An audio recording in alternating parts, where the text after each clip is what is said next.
About a year and a half ago, I was in a terrible car accident that put me in a coma. Doctors say that I had so little brain activity that they thought I would never awaken. They said it was a miracle that I did. But that is a lie. The year I spent in the coma was not as peaceful as one would expect from how little activity there was in my brain. Rather, it was a time I spent as a prisoner. I lived out a life more horrifying than I could have imagined, in a world filled with creatures out of humanity's worst nightmares. Even thinking of the things I remember from that time sends an icy chill down my spine. No matter how much it scares me to remember these things, I need to share what happened and warn the world of it. Right after the accident happened, I bolted up in my bed, heart racing, and I thought the accident was just a bad dream. As I calmed down, I glanced over at the clock on my nightstand and saw that I was going to be late for work. I quickly showered and ate breakfast before rushing out to my car. It was then that I saw them. I would try to describe the creatures I saw roaming the empty streets, but there will never be words that can do them justice. I froze when I saw them, thinking that I was still in a nightmare, and tried to wake up, but I found that I couldn't. It was then that one of the abominations saw me and charged.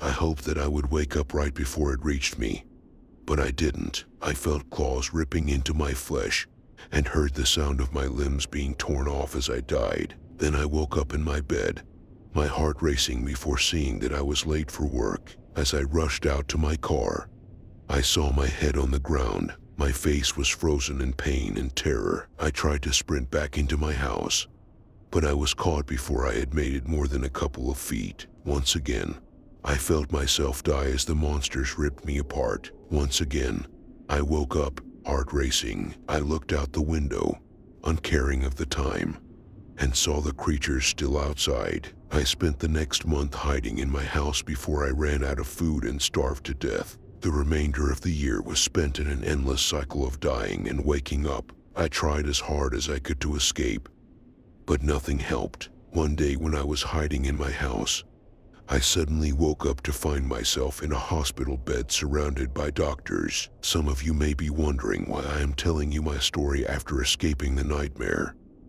but some things just don't line up, making me question if it was truly a nightmare and not reality. First, the date on my watch in the nightmare matched the time when I both fell into the coma and when I woke up, correct to the minute. Second, after I woke up, I began to see the creatures from my nightmare out of the corner of my eye. Third, I still fall asleep and find myself in the same twisted version of reality that I spent a year. Sometimes I even wake up to find deep scars that weren't there when I fell asleep. And finally, the most convincing thing is that I am not the only one to experience this. I have spoken to others who described the nightmare perfectly and even saw the same things out of the corner of their eye. That could be passed off as our imaginations playing tricks on us, but it still doesn't explain why we saw the same thing at the same time. Combined, this makes me believe that what we lived through wasn't just a dream, but rather another version of reality,